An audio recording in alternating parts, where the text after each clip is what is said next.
So what we're going to do next is create the Cloudinary interface and the concrete class to upload and delete photos from Cloudinary. And what we'll do, I'll just clean up these windows, and what we'll do inside our application and inside our interfaces, I'm just going to create a new C# interface, and I'm going to call this iPhoto Accessor. And once again, C# extensions is not playing nicely, so I'll just disable and enable. And this typically resolves this particular annoyance, and I'll just try this again and just say iPhoto Accessor. And now it works. Now what we're going to have here is two different methods, one to add a photo and one to delete a photo. And what we get back from Cloudinary is an image upload result object. But we don't have a dependency on cloudinary.net to get access to that particular class. So what we're going to need to do is create our own class to store the results of our photo upload, because there's two properties we want to get back from the image upload result, and one of them is going to be the public ID of the image that's stored in Cloudinary, and that's an ID that's generated by Cloudinary. And the other thing we want to get back is the URL. So we're going to store this in a class, and this is what we're going to return, a photo upload result. And I'll say add photo, and what we need to pass to this is an iForm file type of object, and we'll call it file. And what we'll need to do is we'll need to bring in ASP.NET Core HTTP to get access to that. And the other thing we need in here is a method to delete the photo, so we'll say delete photo. And this is just going to take a string of the public ID of the image.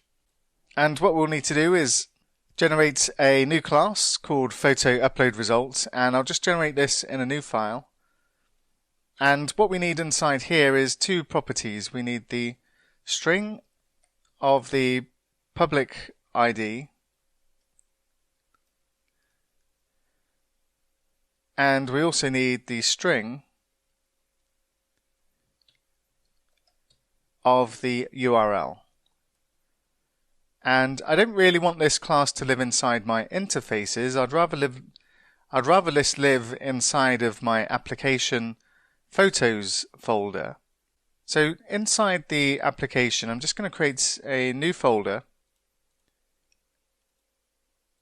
and I'm going to call this one Photos, and I'm just going to move the photo upload result inside here, and I'll click on move, and unfortunately it doesn't update the namespace, and it's still given it the namespace of interfaces, and we want this to be in the application.photos namespace to match the name of the folder we're using here. And of course our iPhoto Accessor now needs to make use of the application photos namespace for the photo upload result. So this is what we're going to return when we add a photo in our iPhoto Accessor. Now what we need to do next is create the concrete class for this. And inside the infrastructure, inside the Photos folder, I'll create a new C# class, and this one we'll call Photo Accessor. And of course this is going to implement the iPhoto Accessor interface. So we'll need to use application interfaces, and then we'll need to go ahead and implement this particular interface. And then what we need to do is go to our startup class and provide the service for our new interface and class so that we can inject this into our application logic where we need to. So let's head back to the startup class. And just below the iUser Accessor, I'm just going to say services.addScoped.